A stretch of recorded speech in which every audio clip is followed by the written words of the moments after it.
राधे राधे। आप सभी का स्वागत है लड्डू गोपाल और काशी के चैनल में। कैसे हैं आप सभी? आशा करती हूँ कान्हा जी की कृपा से आप सभी अच्छे होंगे।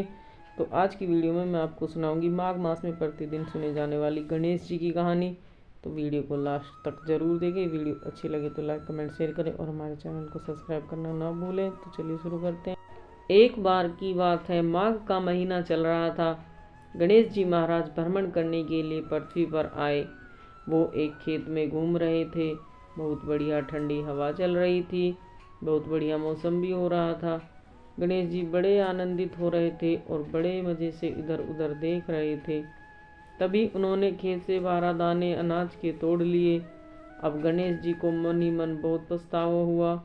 वो सोचने लगे कि मैंने तो माघ के इस पवित्र महीने में गलती से ही पर सही पर चोरी की है। और वह बार बार यही सोचते रहे कि मैंने तो सेठ के यहाँ चोरी कर ली। माघ में किए गए किसी भी कर्म का फल हमें 100 गुना होकर मिलता है। और गणेश जी सोचने लगे कि इस छोटी सी चोरी का फल भी उन्हें बहुत अधिक मिलेगा। इसलिए गणेश जी ने सोचा कि फल भोगने से अच्छा है मैं पश्चाताप कर लूँ। इतना सोचकर फिर गणेश जी ने सोचा कि पश्चाताप के रूप में मुझे सेठ के घर 12 साल नौकरी करनी पड़ेगी। गणेश जी ने एक गरीब आदमी का रूप धरा और सेठ जी के घर काम मांगने पहुंच गए। सेठ जी ने भी इन्हें काम पर रख लिया। अब एक दिन की बात है, सेठानी राख से हाथ धो रही थी। तभी गणेश जी ने सेठानी के हाथ पकड़ लिए और मिट्टी से हाथ धुलवा दिए। अब ये बात सेठानी को बहुत बुरी लगी। सेठानी ने सेठ जी से बोला कि ये कैसा नौकर रखा है, इसने नौकर होकर मेरा हाथ पकड़ लिया। अब सेठ जी ने गणेश जी को बुलाकर पूछा कि तुमने सेठानी का हाथ क्यों पकड़ा? तो गणेश जी महाराज बड़े भोलेपन से बोले कि मैंने तो एक सीख की बात बताई। राख से हाथ धोने से घर की लक्ष्मी नाराज होकर चली जाती है और मिट्टी से हाथ धोने पर लक्ष्मी घर के अंदर प्रवेश करती है। अब सेठ जी ने सोचा कि यह आदमी तो दिल का सच्चा है, तो उसने गणेश जी से कुछ नहीं कहा। और थोड़े दिनों बाद ही अब कुंभ का मेला आ गया। सेठ जी ने गणेश जी को बुलाकर कहा कि अपनी सेठानी को कुंभ के मेले में स्नान कराने ले जाओ। अब गणेश जी सेठानी को कुंभ के मेले में ले गए। अब सेठानी वहां पहुंचकर किनारे पर बैठकर नहा रही थी। तो गणेश जी ने उनका हाथ पकड़ा और बीच नदी में ले जाकर डुबकी लगवा दी। घर आकर सेठानी तो खूब मुंह फुलाकर बैठ गई और सेठ जी से कहा, इसने तो मेरी कोई भी इज्जत नहीं रखी, मेरी बहुत बेइज्जती की और इतने सारे आदमियों के बीच इसने मेरा हाथ पकड़कर खींचकर मुझे पानी में आगे ले गया। अब सेठ जी ने गणेश जी को बुलाकर पूछा, भाई तूने ऐसा क्यों किया? तो गणेश जी ने कहा, सेठानी किनारे पर बैठकर गंदे पानी से नहा रही थी, मैं तो इन्हें आगे स्वच्छ जल से डुबकी लगवाई, तभी तो इन्हें कुंभ के स्नान का फल मिलेगा। इसी के फल से इन्हें अगले जन्म में राजा के घर जन्म मिलेगा और राजपाट भी मिलेगा। अब सेठ जी ने सोचा कि ये तो बड़ा ज्ञानी है और दिल का भी सच्चा है और इसे तो अपने शास्त्रों की भी खूब जानकारी है। तो एक दिन की बात है, घर में पूजा पाठ हो रही थी, हवन हो रहा था। सेठ जी ने गणेश जी से कहा कि जाओ सेठानी को बुला लाओ। गणेश जी अंदर सेठानी को बुलाने गए तो उन्होंने देखा सेठानी काली चुनरी ओढ़ रही है। अब गणेश जी ने सेठानी की चुनरी खींचकर फाड़ दी, कहा कि लाल चुनरी ओढ़ लो। अब तो सेठानी बहुत गुस्सा हो गई और बोली, इन्होंने तो इसे सर पर चढ़ा रखा है। अब वह जाकर गुस्से से लेट गई और पूजा में नहीं गई। अब सेठ जी आए और पूछा क्या हुआ?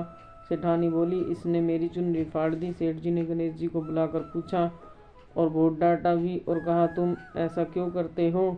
अब गणेश जी ने कहा कि पूजा पाठ में काले कपड़े नहीं पहनते हैं, इसलिए मैंने काली चुनरी फाड़ दी और लाल वस्त्र पहनने को कहा। पर सेठानी तो अपने आप ही गुस्सा हो गई।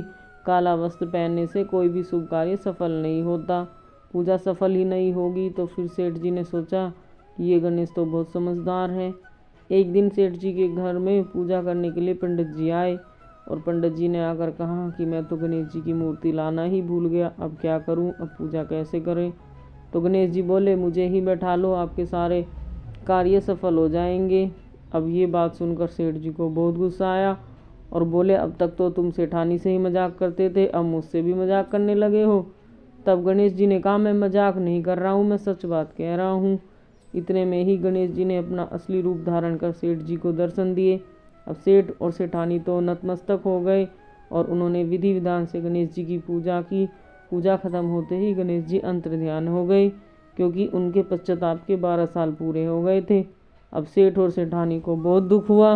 वे सोचने लगे कि साक्षात गणेश जी हमारे साथ रहते थे और हमने उनसे घर के सभी काम करवाए, हमें तो भारी दोष लगेगा। अब वे दोनों इसी चिंता में रहने लगे, न खाते पीते, उदास रहते।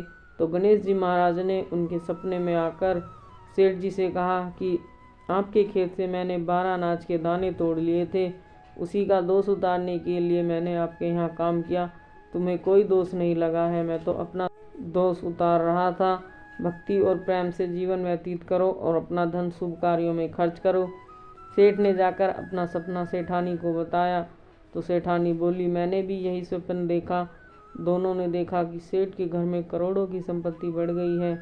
गणेश जी महाराज, जैसे सेठ सेठानी को दिया वैसा हम सबको भी देना। कहानी कहते सुनते हुंकारा भरते हमारे सारे परिवार को देना। बोल गणेश भगवान की जय।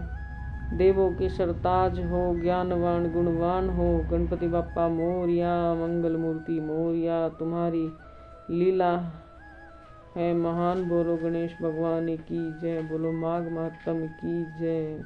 अगर आपको कहानी अच्छी लगी हो तो कमेंट में जय श्री गणेश लिखना ना भूलें। वीडियो अच्छी लगी तो लाइक कमेंट शेयर करें और हमारे चैनल को सब्सक्राइब करना ना भूलें। बेल आइकन को प्रेस करें जिससे हमारे आने वाली वीडियो की नोटिफिकेशन आपको मिलती रहे।